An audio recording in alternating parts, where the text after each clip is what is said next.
देखिए, चंडीगढ़ मेयर चुनाव मामले पर सुप्रीम कोर्ट ने आज फैसला सुनाया और अपने फैसले के साथ ही बीजेपी को बड़ा झटका भी दिया। चंडीगढ़ मेयर चुनाव मामले पर सुनवाई के दौरान सुप्रीम कोर्ट ने आम आदमी पार्टी के कुलदीप कुमार को विजयी घोषित कर दिया। सुप्रीम कोर्ट ने उन 8 अमान्य घोषित किए गए वोट को भी वैलिड बताया, जिन्हें रिटर्निंग ऑफिसर अनिल मसीह ने अवैध बताया था। लोकसभा चुनाव से ठीक पहले चंडीगढ़ के मेयर पद के चुनाव को आम आदमी पार्टी और कांग्रेस पार्टी लिटमस टेस्ट की तरह कह रही थी और कांग्रेस और आम आदमी पार्टी के साझा उम्मीदवार को 30 जनवरी को हार का सामना करना पड़ा था। चंडीगढ़ नगर निगम में बीजेपी उम्मीदवार मनोज सोनकर 16 वोट हासिल कर मेयर चुने गए थे, जबकि उनके पास बहुमत के मुताबिक वोट नहीं थे। इसकी वजह है कि 35 पार्षदों और 1 सांसद के मतदान की क्षमता वाले इस नगर निगम के मेयर पद के चुनाव में आम आदमी पार्टी के उम्मीदवार कुलदीप कुमार को मिले 8 वोटों को इनवैलिड करार दे दिया गया था। इस फैसले के खिलाफ सुप्रीम कोर्ट में याचिका लगाई गई थी, जिस पर आज सुप्रीम कोर्ट ने फैसला सुनाया। आखिर किस आधार पर सुप्रीम कोर्ट ने फैसला सुनाया और चंडीगढ़ मेयर चुनाव में हुआ क्या था, उसके लिए आपको समीकरण जानना बहुत जरूरी है। देखिए, चंडीगढ़ नगर निगम में बीजेपी के 14 पार्षद हैं।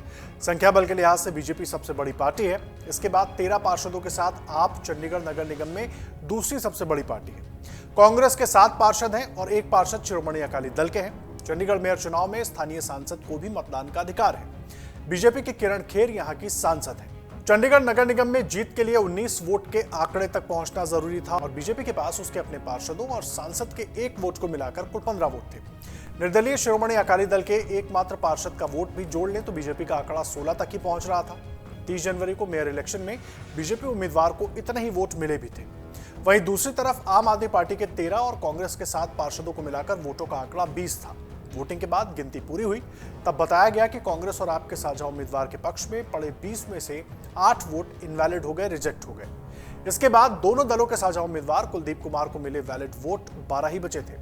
इसके बाद घोषित उम्मीदवार को विजयी घोषित कर दिया गया था और अब सुप्रीम कोर्ट ने इस पूरी चुनावी कार्रवाई पर सवाल खड़े कर दिए हैं और साथ ही साथ सवाल अनिल मसीह, जो कि रिटर्निंग ऑफिसर थे, उनके रोल पर भी कि किस तरीके से वो पूरे वोट इनवैलिड हुए। और इसको लेकर इसके पहले कल भी सुप्रीम कोर्ट ने इस पर टिप्पणी की थी। हॉर्स ट्रेडिंग को लेकर तमाम सवाल उठाए थे। अब इस फैसले के बाद जहां आम आदमी पार्टी के हौसले हाई हैं, वहीं बीजेपी की किरकिरी हो रही है। सवाल बड़ा यह है कि सुप्रीम कोर्ट के फैसले से लोकतंत्र तो बच गया, लेकिन क्या चुनावों में इस तरह की धांधलेबाजी आगे भी होती रहेगी या राजनीतिक पार्टियां इससे कोई सीख भी लेंगी?